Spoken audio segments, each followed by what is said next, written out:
Fellow Kenyans, on the 9th of August of 2022, Kenyans participated in an election that ushered in new leaders at all levels of our governance realm. Following a dispute in the presidential election, a petition was filed in our Supreme Court for determination of validity of the results, and the Supreme Court has today pronounced itself on this matter. When I was sworn in as your president, I made a pledge to the country, a pledge to uphold the rule of law and the decisions made by the judiciary on all matters appertaining to our governance. Today, the Supreme Court made a ruling on the presidential dispute, upholding the results announced by the Independent Electoral and Boundaries Commission on the 15th of August, 2022.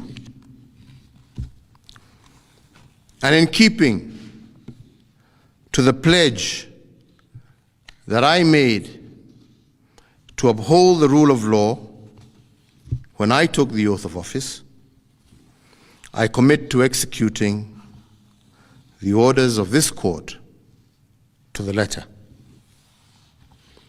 The process of handing over is in progress through the Assumption of Office Committee, which actually has already begun its work as of August 10th, 2022. And indeed, it is my intention to oversee a smooth transition to the next administration, and all the necessary orders to facilitate this process have already been issued.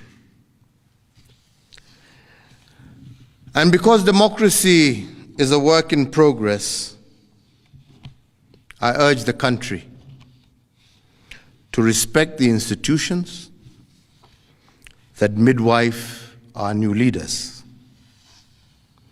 And in doing so, I also urge citizens to constantly put them under scrutiny, for this is the civic duty of every single Kenyan.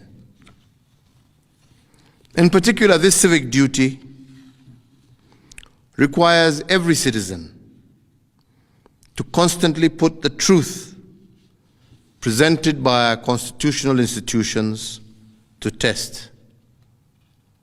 And they must test them for coherence, but also for correspondence. They must constantly scrutinize the coherence of the truth given by these institutions, and to ask themselves whether the truth has been coherent from one election to another. Has there been a consistent pattern that is acceptable to our democratic ethos? We must ask ourselves, is it about numbers, or is it about process? Which of these two is it? And can our institutions rule one way in one election and another way in another election without scrutiny?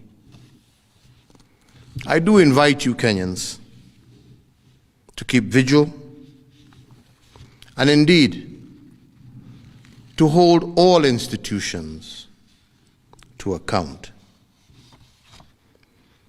The second thing we must place under scrutiny is whether the truth given by institutions has correspondence. That is, do the truths given by our institutions correspond with what is observable by the citizen? True beliefs and true judgments must correspond to the actual state of affairs. But do our constitutional institutions meet this threshold?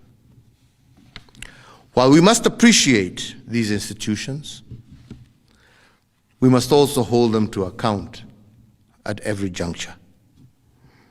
And their truth has to be consistent and coherent.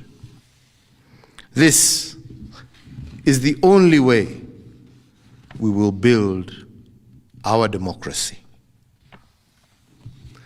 I want to take this opportunity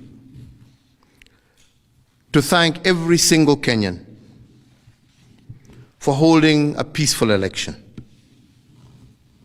And for this, I want to thank God, and I want to thank our political parties, but I also want to thank every single individual Kenyan for bringing us thus far. I want to wish well all who have won as they guide our country into the future. And I thank you all for the opportunity to serve, and I say, may God bless you all, and may God bless this great Republic of Kenya. Asante.